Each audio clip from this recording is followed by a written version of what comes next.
So hello people, this is Moscarblog and today I have this really special car with me. This is the new Toyota Supra with the B58 by BMW under the bonnet, producing 340 horsepower. This is a 3.0 straight 6 engine, a petrol engine, 340 horsepower from it, and this car weighs around 1,570 kilograms, but despite that weight, it's a low weight, yeah, but for that car you would expect it a little bit lower.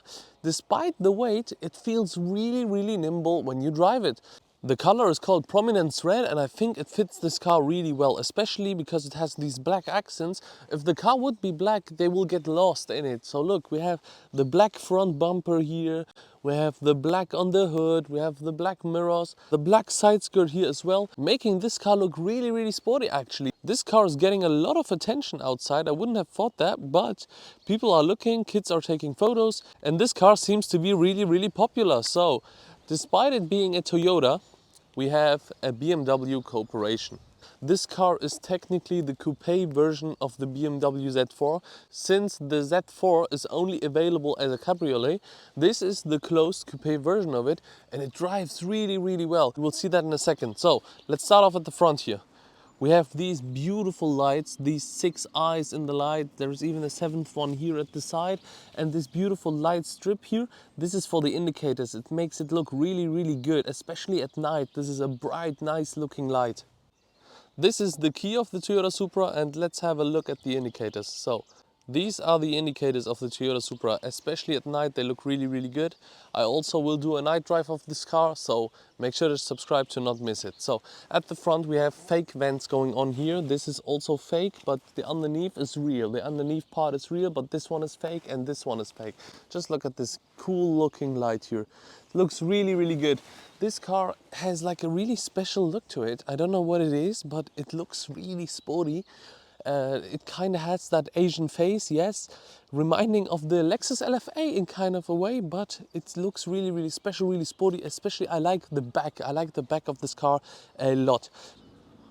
Look at the front bumper here at the front going up until the side. And also here we have the same fake vents. As you can see, this one is fake, underneath is real, and the side one is also fake. So I just washed this car for you. This color looks really good. I actually have to say it. This is a perfect sports car for a budget. The perfect start for your sports car journey, especially if you are like a Toyota fan and also you like German engineering, because I think the BMW part about this car makes it actually better in some way, because you know it's reliable. These 40i engines have proven themselves really reliable, really tunable. Look at this side skirt we have here. Let's move on to the side. So the door also has a fake vent, but it looks really sporty. Just look at that vent here at the door. It's a fake vent. It has no purpose, but it looks sporty. So we have a nice little ducktail spoiler at the back. And we have this masculine form here at the rear arches. These are unfortunately the winter tires. On summer it would look so much better. And this is the side profile of the Toyota Supra. Look at it. It looks like a sports car. Just look at it. It is a sports car, but it also looks really nice. It doesn't look like a little coupe and a wannabe sports car. It looks like a real sports car. Look at it from up here. Look at the back of the Toyota Supra. It looks so masculine and so sporty. Just look at it. We have the beautiful Toyota Supra badge, the unique badge of the Supra. We have a GR badge here, and we have a Toyota written and a Toyota badge. This diffuser, it looks so aggressive. Look at it. We have really big exhausts here, really big exhausts. We have the Formula 1 brake light, and we have the diffuser here also in black and also going to here. So look at the exhaust, and this is my fist. So it's basically as big as a fist. Isn't that crazy? And look at it. Has a beautiful titanium look to it, the aluminium look to it. So yeah, let's continue with the back. So we have the ducktail spoiler here. This is also for your tailgate. And these lights here, also really nice looking lights, really small, really nimble. They've hidden them here. And also some fake vents going under the lights, but it suits that line really, really good. As you can see, do you see that line here? And it looks really sporty. We can all agree on that. Look at the diffuser here. Look at the side profile again. All these lines here and stuff. It looks really, really sporty. I will now show you the boot space, how you operate the tailgate, then show you the engine. After that, show you the interior. And after that, get a sound check and take it for a drive. So let's go. We've got quite some work to do. So we have two options to open up the boot. We don't have a button here at the back somewhere, but we have one at the key and one inside. So let's press the key one, and then it opens like that a little bit, and then you need to open it up yourself. You need to find some space here and then pull it up. So we have a small little boot here. It looks really, really small. It isn't the biggest of boots, look at it, but I fit a whole weekly grocery shopping in here. It fit in here, the whole weekly grocery shopping with water, with stuff, it fit all in here. And what I really, really like about the boot space, about the boot, is that when you are in front, you can throw the stuff inside. The boot is behind you and it's always open, and you can just throw stuff behind like I did with this thing here. So yeah, let's now continue with the engine of this car. So I popped the hood of the Toyota Supra like in a BMW. You pull it 2 times on the inside and then you lift it up. So we have the straight 6 3.0 engine here, the B58 known by BMW. I've also found some BMW badges here like that one. It's a really, really nice engine. It sounds good, it's reliable. Toyota Supra badge here.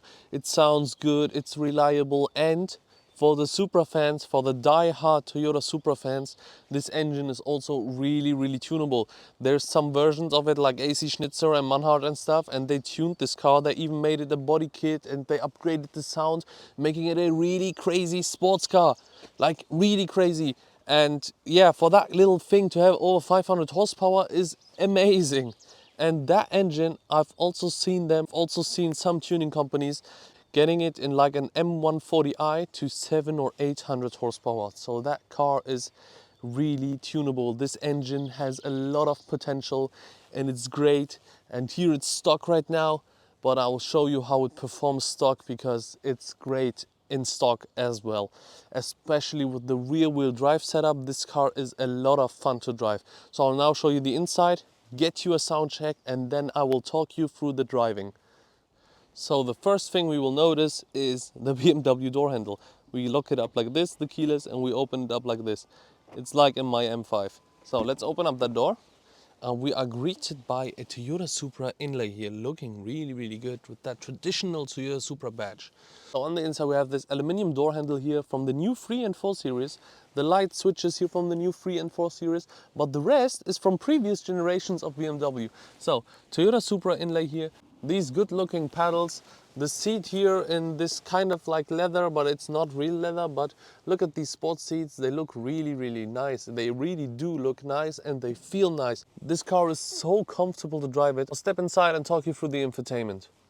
So this is the steering wheel of the Toyota Supra. We have these buttons here for our cruise control and stuff. With this we make the music louder, telephone, voice control, these cool looking shift pedals, I know them out of my M5. These window switches here, and this is the gauge cluster. The RPMs are always fixed, also at night and stuff, you always see them. They are there in the night and stuff, but the rest is digital. I have to switch on the ignition for them. Look, now if I turn on the car, they are there. Really nice sound, as you've heard. So this is the infotainment system of the Toyota Supra. We know it, but I will still show it to you. We have our system settings in here, like the displays and the touchpad and the language of the car. We have our driving profiles in here. We have the vehicle status with the tire pressures. Really, really recognizable for us. And I like that stuff because I really think it's good. We also have our sport displays and we will drive with these sport displays now. So this is our climate zone here. We have this climate zone, we know it out of the BMWs, but I like that because that makes this car a German, super looking German car. And for a budget as well, this car starts from 67,000 euros and it's fully optioned at 70,000 euros. Start stop button here. This beautiful carbon here looks really, really good. The iDrive controller we have here. This is the button for your sport mode. And this is for your parking sensors and camera. And this is for your traction control. And this is the JBL box. We have JBL boxes in here and they do sound really, really good. Especially because we have a big subwoofer here at the back. We can't open the glove compartment, sadly, there is no button, but we have some space here on the seat, or we just throw it in the trunk there at the back. So I've now showed you the interior of the Toyota Supra. Let's now get a sound check and then talk you through how it drives, the good, the bad, and the BMW.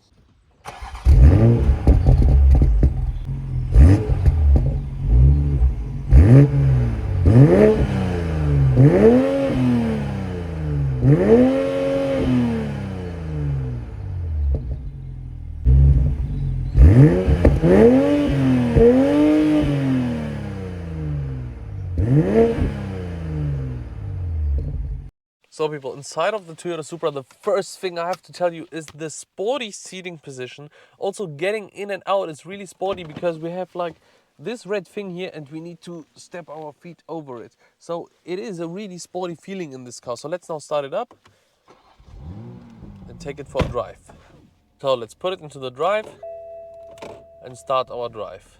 So like I've mentioned, there's three things about this car that we have to talk about. The good, the bad, and the BMW.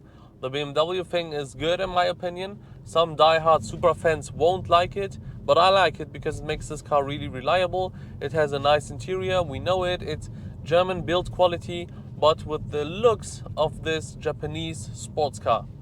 The materials used in here are good for the price. It's like a nice steering wheel, and despite it being a BMW steering wheel, they made it really, really thin. Not like the BMW steering wheels, they are really, really thick. This one is thin.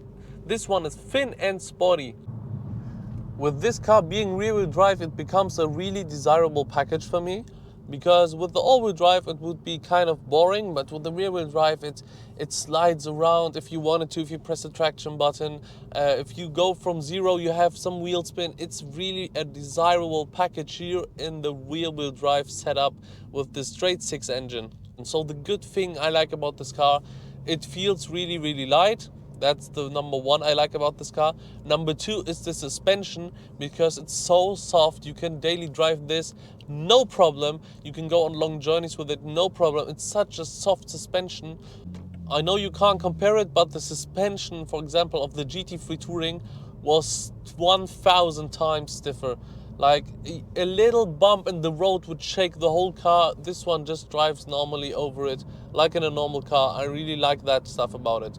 Another point I like about this car is the sound of it, because of the straight six engine. Look here in the sport mode, full throttle. It sounds really nice, it goes really, really good as well.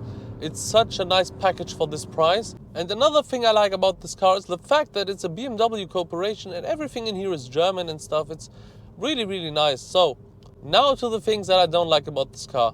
The fuel tank is really, really small, 52 liters. That's a small tank, but it's okay. You can live with it, but it's a small tank. This is one stuff I don't like about it. The second thing I don't really like about this car is how hard it is to engage launch control. I've tried it out once, I just ended up spinning my wheels. I can't engage launch control in this. But honestly, other than that, this car is the perfect package for the money.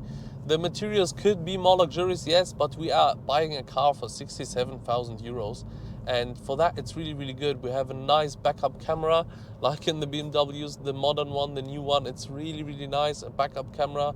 We have lane keeping assist. We have a nice ZF 8-speed automatic here. It's a really nice cruiser and a sports car if you press the sport button. Look.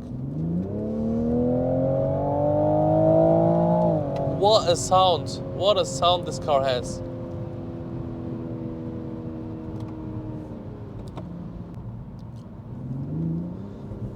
The pops and bangs. Are you hearing the pops and bangs? It's not doing them always. They are also really silent from the inside of here. And yeah, but they are there. Another thing I don't like is if you open up the window, it gets ridiculously loud.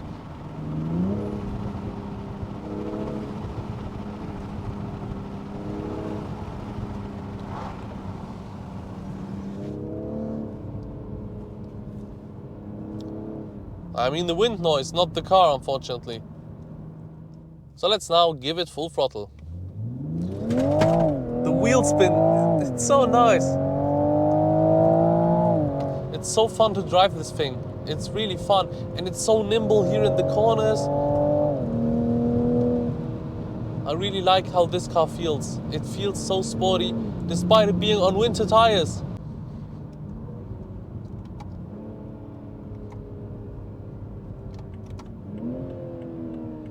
Oh, backup camera test. This is it. In front we only have sensors, no 360 degrees camera, but this is perfectly fine for me. This car is also really small. It's nice and easy to maneuver this thing. The ESP off, and I will try to launch it, and I will show you what I mean. Manual mode.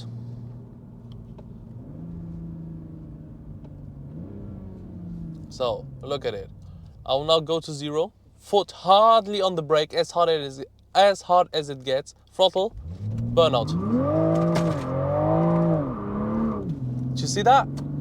It can't seem to engage launch control. But it's really fun to drive as well. If you ignore the launch control fact, it's so fun to drive this thing. Oh, pops and bangs. And now they're gone. Now they're gone again. But it's such a nice package, this car. I can't get over it. I really, really like this car, honestly. Really sporty seating position, sports car feeling, sports car looks. It is perfect for me, especially the BMW part everyone has been going on about. For me, it's a good thing. I've mentioned this a lot, but this engine has a lot of potential. And I've also mentioned this to you. There is tuning companies already, BMW tuning companies, who have tuned this engine, this Toyota Supra, gave it a body kit, which is really, really nice.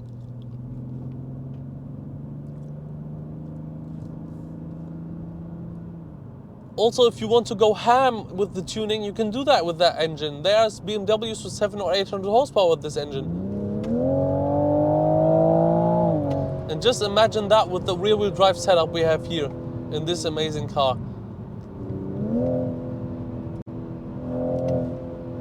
It doesn't let you rev up the limiter, look. It will auto shift always. Yeah, but at least you have some shift pedals in here. The Cupra was really good on that manual part. It didn't let you auto shift, it didn't downshift itself, but this one does. It's good sounding, it's good looking, its suspension is really, really nice. It's agile, it's nimble, it feels small, it gives you a sports car feeling. This car is honestly a really good deal for money. The value for money is insane in this car. The tuning potential is insane. Yeah, it's just a perfect car, honestly. It's just a perfect entry sports car. And if you are looking for a car in that kind of budget, I could highly advise you this Toyota Supra. Highly. Because I've lived with it now for a couple of days and I really, really liked it. Honestly. With full throttle from here, 0 kilometers per hour, no ESP off, no nothing. Let's see how much power we will get. It's sliding a little bit. It's so fun. It's so fun, ladies and gentlemen. The pull, if you want it to have traction, it has traction. If you want it off, you can turn it off. And it drifts so nice. You can do a lot of fun stuff with it. They have calibrated this thing really, really well. I like it. I like how this thing turned out. I like the cooperation with BMW. I like the looks. I like the sound. I like everything about it. Oh, loud bangs. Did you hear them? Now they're gone. One thing I miss a little bit about a car like this. Normally, I'm not such a pops and bangs fan, especially in sports cars. They don't need to be there. But in this small category of cars, like the Supra and the BMW 40i's, the pops and bangs are a part of the driving fun. It's not like in the Ferrari 812 Superfast where you don't even care about the pops and bangs, or like the GT3, because the sound is so insane and it's a supercar. But in a car like this, you want some pops and bangs, and they aren't really there. Look, no pops, no bangs. Yeah. So people, I hope you enjoyed this Toyota Supra review as much as I did. If you did, I would be really happy if you could give it a like, and I hope I'll see you in the next one. Make sure to check out the Autobahn video of the Toyota Supra and the night drive. So, goodbye.